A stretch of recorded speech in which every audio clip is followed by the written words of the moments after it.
காஷ்மீர் கருப்பு தினத்தை முன்னிட்டு பாகிஸ்தான் உயர் ஸ்தானிகர் காரியாலயத்தில் விசேட புகைப்பட கண்காட்சி இடம்பெற்றது.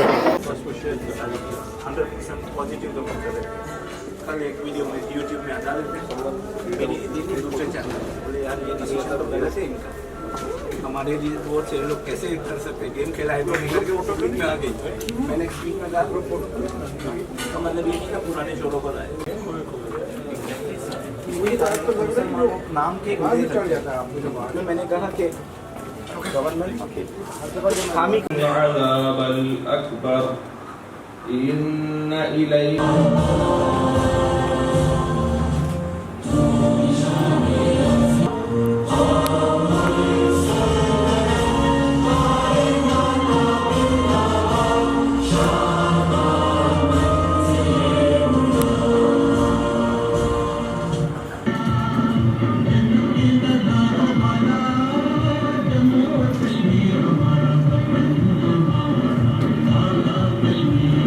கொழும்பில் உள்ள பாகிஸ்தான் இஸ்லாமிய குடியரசின் உயர் ஸ்தானிகர் காரியாலயம் அக்டோபர் 27, 2024 அன்று காஷ்மீர் கருப்பு தினத்தை நினைவுகூரும் வகையில் கருத்தரங்கு புகைப்பட கண்காட்சியை ஏற்பாடு செய்தது. இந்த நிகழ்வில் இலங்கையில் உள்ள பாகிஸ்தானிய ஊடகவியலாளர்கள், உள்நாட்டு ஊடகவியலாளர்கள் உட்பட பல்வேறு தரப்பு மக்களும் கலந்து கொண்ட இந்நிகழ்வில் பாகிஸ்தான் இஸ்லாமிய குடியரசின் ஜனாதிபதி, பிரதமர் மற்றும் வெளியுறவு அமைச்சர் ஆகியோரின் செய்திகளும் இடம்பெற்றன. இதில் அரசியல் செயற்பாட்டாளரும் முஸ்லிம் விவகார தேசிய ஒருங்கிணைப்பாளருமான திரு. ஷிராஸ் யூனுஸ் மற்றும் பாகிஸ்தானிய முன்னாள் மாணவியான திருமதி சூரியா ரிஸ்வி ஆகியோர் உரையாற்றினர். 1947 ஆண்டு ஜம்மு காஷ்மீர் மக்களுக்கு சுயநிர்ணய உரிமை மறுக்கப்பட்ட போது உருவான ஜம்மு காஷ்மீர் மாநிலத்தில் இந்திய அட்டூழியங்களையும் இந்திய ஆக்கிரமிப்பு படைகளால் அப்பாவி காஷ்மீரிகளை மனிதாபிமானமற்ற முறையில் நடத்துவதையும் பேச்சாளர்கள் குழு எடுத்துரைத்தது. இந்தியாவின் சட்டவிரோத ஆக்கிரமிப்பு ஜம்மு அண்ட் காஷ்மீர் கிரகத்தின் மிகப்பெரிய சிறைச்சாலையாக மாற்றப்பட்டுள்ளது. காஷ்மீர் விவகாரம் தொடர்பாக ஐக்கிய நாடுகள் சபையின் பாதுகாப்பு கவுன்சிலின் சிறப்பு அமர்வுகள் குறித்து பேசிய பேச்சாளர்கள், சர்வதேச சமூகம் இந்திய அட்டூழியங்களை இனி அமைதியாக பார்ப்பதில்லை என்று குறிப்பிட்டனர்.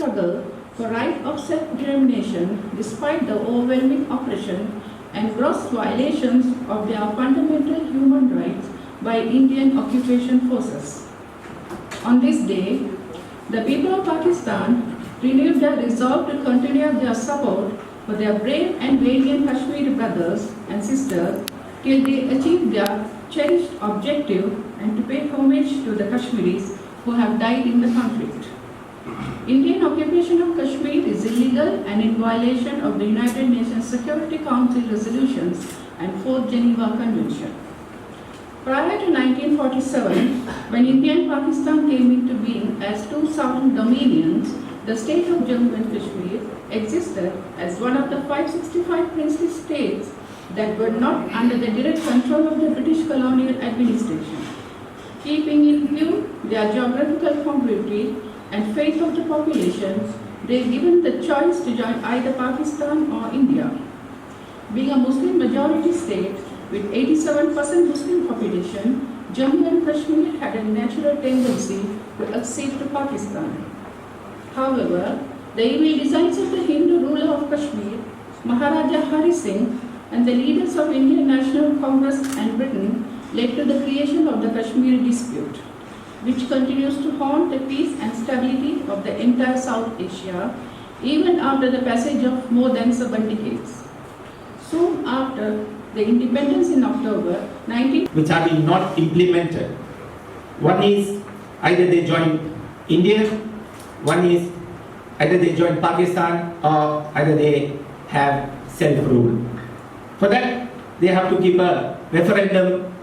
For almost nearly 8 decades now, no referendum has been held.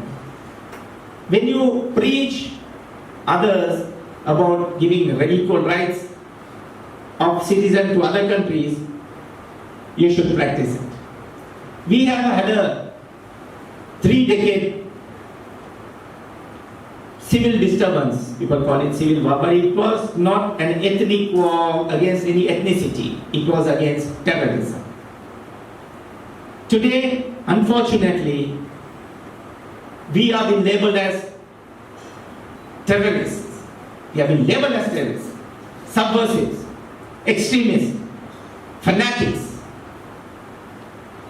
by the so-called democratically world's largest democracy. Why? Because we have been labeled as troublemakers. But when you see history, the troublemakers have always been the empires. And which was a big hurdle for creation of Israel, Sultanate Osmania, the Khilafah, it was planned and destroyed. We have seen history. Why I say this? You cannot suppress an ideology by force. This indeed means a lot. I also wish to thank all of you for taking out time on a holiday and honoring us with your presence. Today, we are observing the Kashmir Black Day to condemn Indian illegal occupation and to reiterate our unwavering support to the Kashmiri people. The Kashmir Black Day represents a dark chapter in the human history when 75 years ago Indian forces landed in Sri Lanka to forcibly occupy the territory and subjugate people of Jammu and Kashmir. Ladies and gentlemen, the illegal occupation of parts of Jammu and Kashmir by India represents an international dispute, the solution of which is firmly anchored in the relevant United Nations Security Council resolutions in accordance with the UN Charter. Despite unabated Indian atrocities for more than 7 decades posing an existential threat, India is unable to break the will of the Kashmiri people. International community bears witness that Indian state terrorism, extrajudicial killing of innocent Kashmiris, unprecedented restrictions in freedom of speech, fake encounters, coordinated search operations, custodial torture and deaths, enforced disappearances, incarceration of Kashmiri leadership and youth, use of pellet guns, destruction and burning of houses to inflict collective punishment on the Kashmiri communities and other methods of subjugation have failed to shake the resolve of the Kashmiri people in their just struggle for the inalienable right to self-determination. Ladies and gentlemen, India